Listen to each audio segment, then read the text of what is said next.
Now I'm going to show you how to create collectibles. And we're going to start with animals.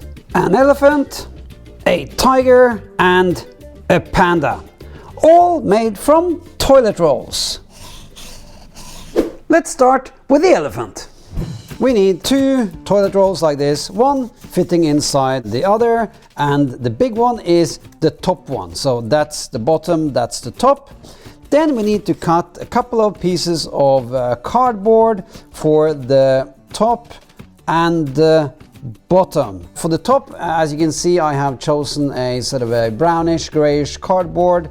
For the bottom you can use any cardboard you like, because nobody will see the color there anyway, so that's really up to you. So you glue them on until you get this. You see, here it is nicely glued on here and here. I have also sanded and cut the edges so they're really nice and smooth and look nice. So this is what you need to start working on your elephant. So as you can see now, if I push this all the way in, this top bit goes almost all the way down to the bottom. So that's a perfect start for the elephant. So let's start drawing. We'll start with drawing a center line down the middle so that we can make the animals symmetrical.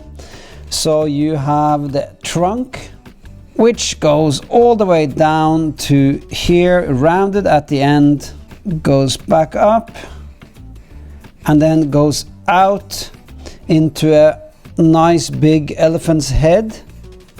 And the head sort of is a bit rounded, goes up at the neck here and then down again to meet the trunk over here. So you don't want to rush this, you want to take your time to do a proper job out of shaping a beautiful elephant's head. Now we need to erase the unwanted line so that we end up with just the line that we are going to use. Then we go on with the tusk.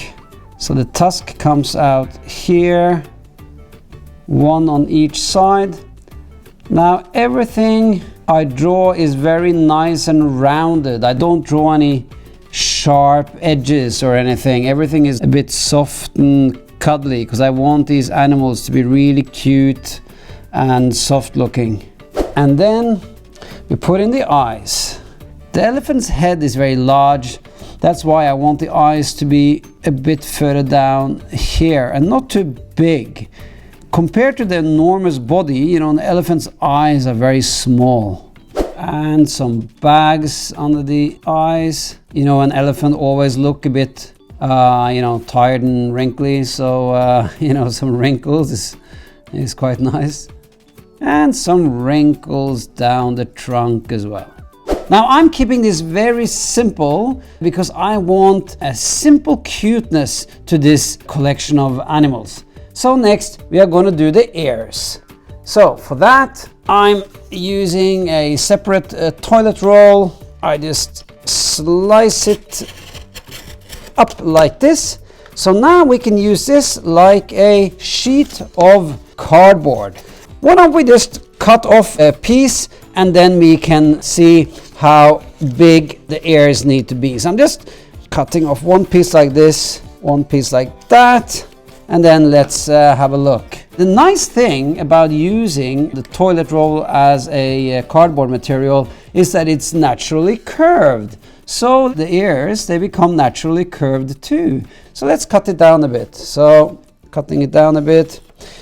Yeah, maybe that's a good size. And of course the ear should be a bit nice and rounded like everything else on these animals.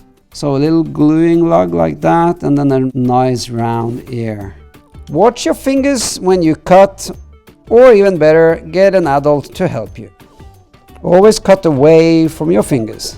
Yeah, I think it's good. Let's try to fold it a bit by the gluing lug. Let's see. Nice one. I think we'll make 2 of these. Ooh, very nice elephant. Okay, I think we'll settle for that. But before we glue them on, let's cut out the head itself. Now, to cut, I'm going to stuff inside these bunch of toilet rolls. I have just stuffed 3 toilet rolls inside each other. I do that by slicing them up and then curling them together, all three inside, and I put that inside.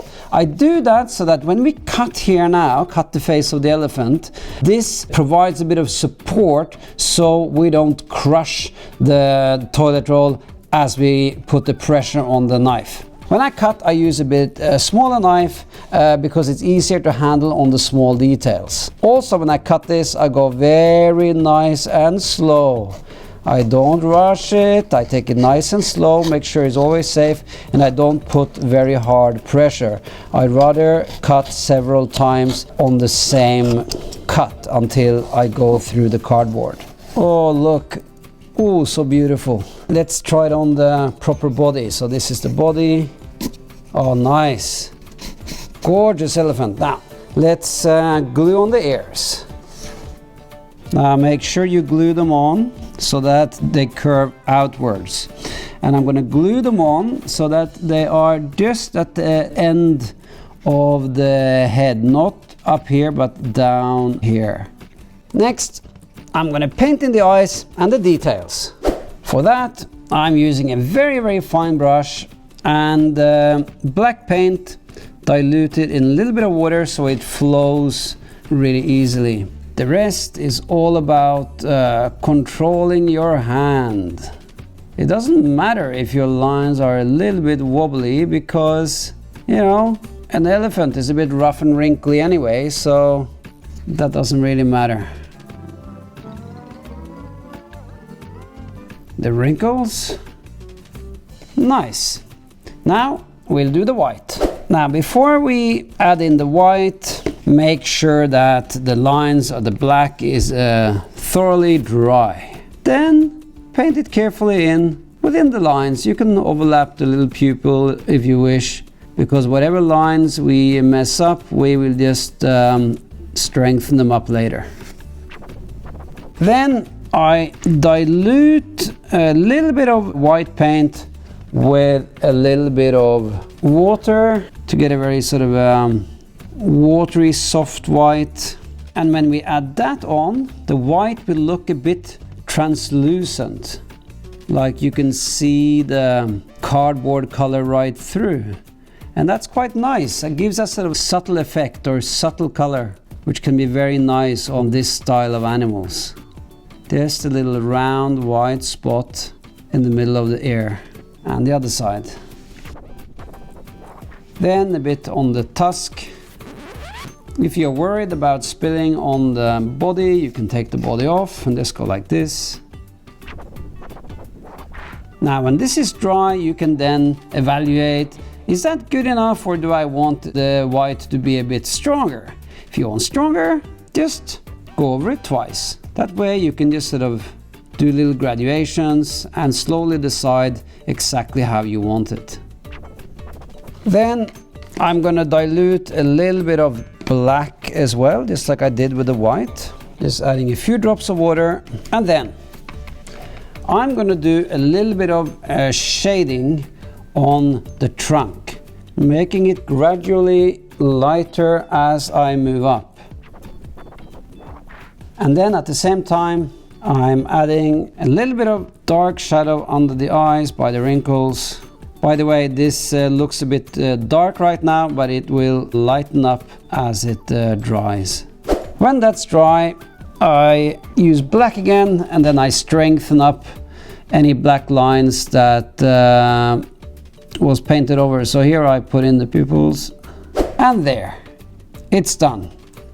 Now you can see that although both the body and the head is the same cardboard color, by adding a bit of this white and a bit of the black shading, the head clearly stands out from the background.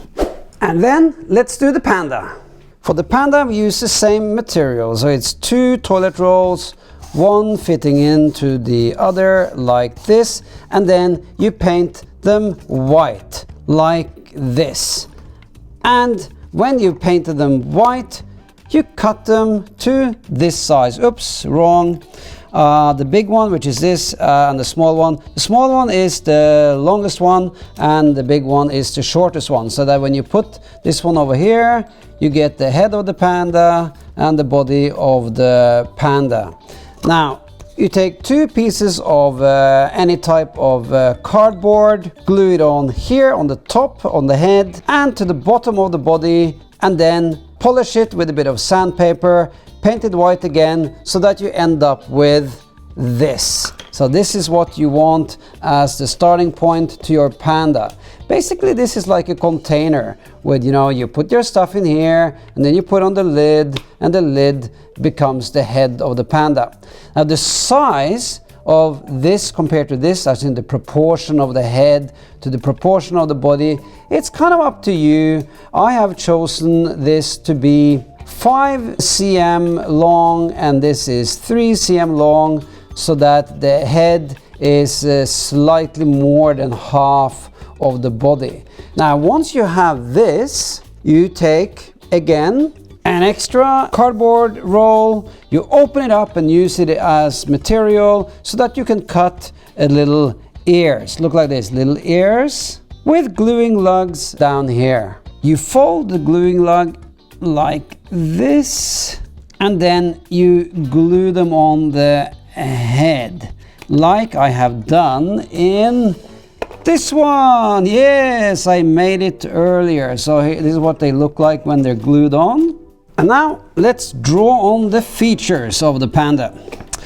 So I start with drawing a center line down the middle between the ears. When I have that, I do the nose. That's at the bottom of the head, and the eyes are kind of round and a bit droopy, a bit sleepy panda eyes, one on each side.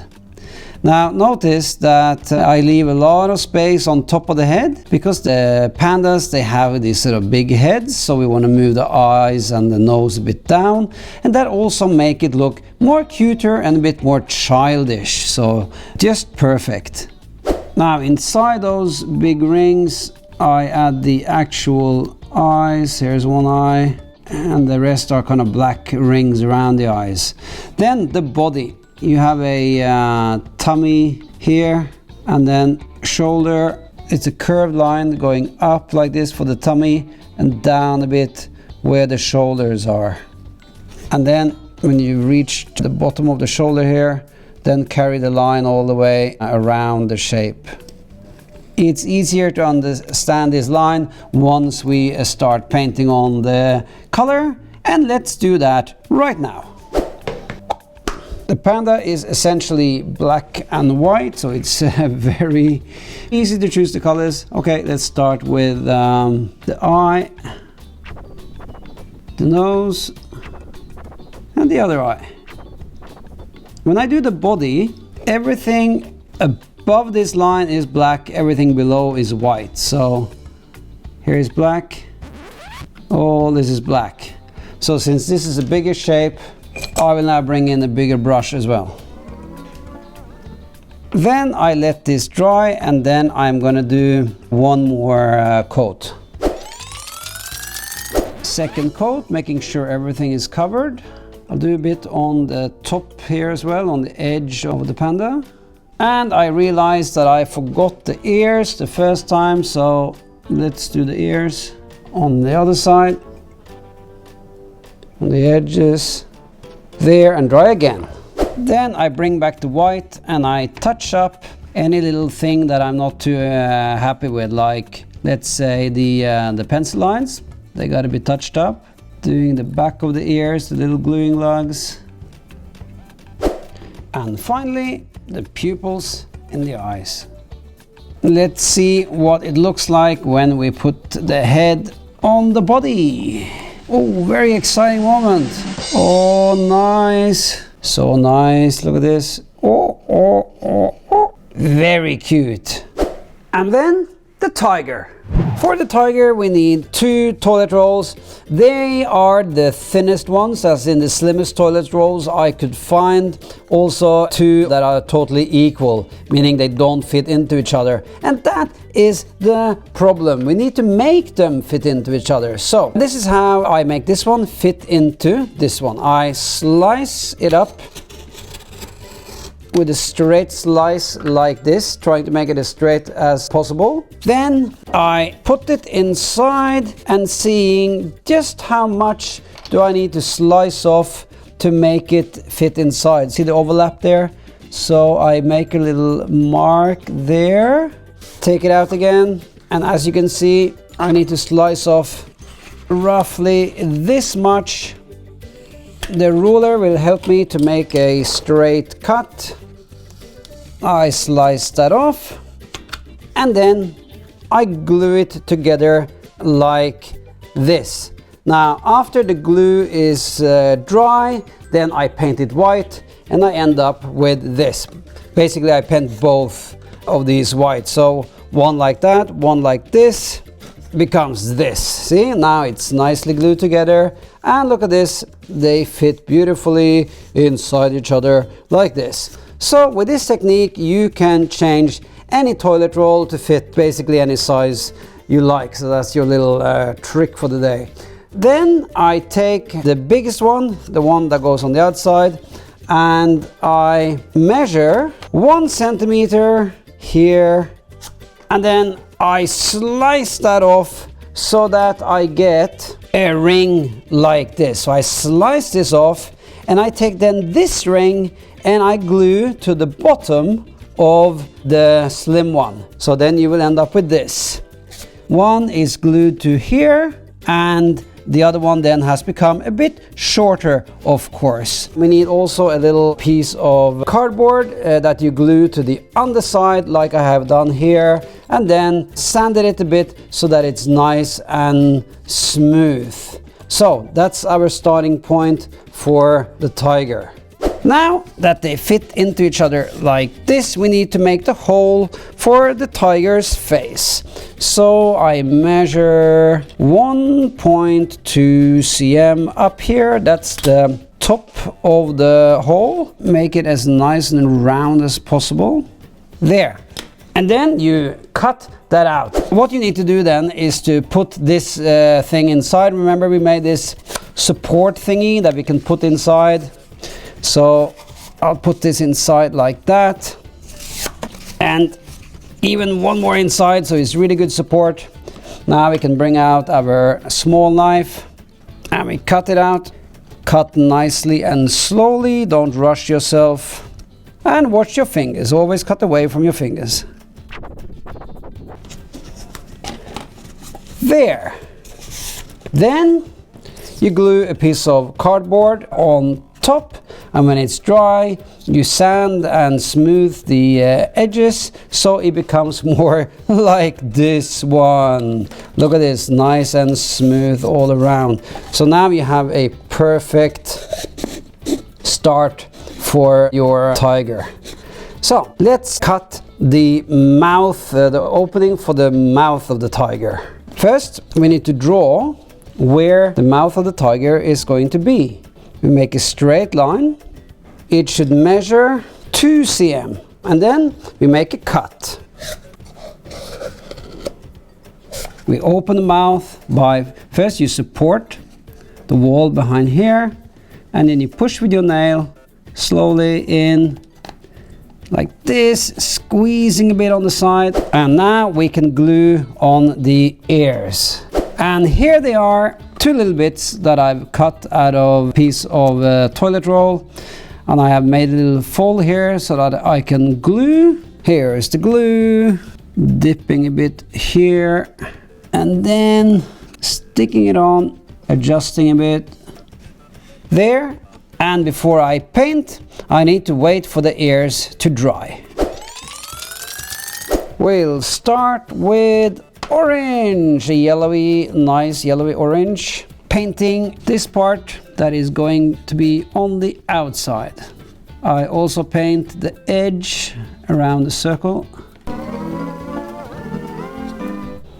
Now when you paint stuff like this, you usually do it in steps. So you do one part and you let it dry, then you can pick it up here and then paint the rest. So in the meantime, I will do this one, that sort of lid at the bottom, and then starting to paint going up, but stopping not all the way up. I think we just stop here. That'll be just nice, just stopping right here. The rest can be white. There, let it dry. And now I can paint the rest of this bit, as well as give everything one more coat, because the color doesn't cover enough on the first coat and it doesn't get even enough, so you usually need 2 coats, sometimes 3 in fact. Then I did spill a bit of orange on the white, so I'm now going to touch that up, touching up there, and we'll let it dry one more time. Now the time has come for the details, so we can start with painting the face of the, or drawing the face of the tiger. So a nose right here in the middle, and then 2 eyes. It's very simple, you can do it so easily. Then we see what it looks like when the outer layer is on. Yeah, quite nice. So now we can paint it. I'm just gonna go for a little circle around the eyes, just like that. Because the tiger's face has quite a lot of white in it, so I don't want to put too much orange here. And then the mouth. Some red, leaving a little bit of space for the lip there, going around there. Beautiful. Now it needs to dry. And while it's drying, why don't you add me on Snapchat? Next, some details on the face. So a bit of black. That's the eyes, the nose, and a little line underneath the nose. Now, how about some whiskers? Now, if you want to do whiskers, we got to dilute the paint in a little bit of water and then sharpen the brush so it's really pointy and make sure the paint flows really smoothly. So let's see. 1 and 2, 3 and 4. Whoa! Then we'll do the stripes on the body. Now when I do this ring, I gotta make sure that it's equal distance down to the lid around the whole body, so that the ring comes out kind of straight. That should be nice. Then the next one. There. Now, before I do the stripes on the other one, I want to white up the belly. That means that if you look at a tiger, it's got a oops, I dipped the wrong way. Okay, I have to save the pencil. No, the brush, it's a brush. Yes. Now, if you look at a tiger, it's got a white belly. So I'm gonna make a cute little white belly before I start with the stripes. Then this needs to be painted twice. And done. Now before I do the stripes, I want to sketch them out with the pencil to make sure that they are placed the right way with the right thickness. So I think I'll start with, how about a stripe right up at the end here. So one stripe goes on top, and then one stripe across the ear here and one at the top bit of the ear here. I think that'll be quite nice. The next stripe will be here in the middle between this stripe and the hole. So that's the next stripe. Maybe one here, here, and here. I don't want the stripes to be, well, too much of them. I want to have fewer stripes and nicer stripes. And now I can start painting. Starting at the top by the ears. The stripes doesn't have to be totally smooth. They could be a little bit sort of rugged. That just will add some cute texture to the whole thing.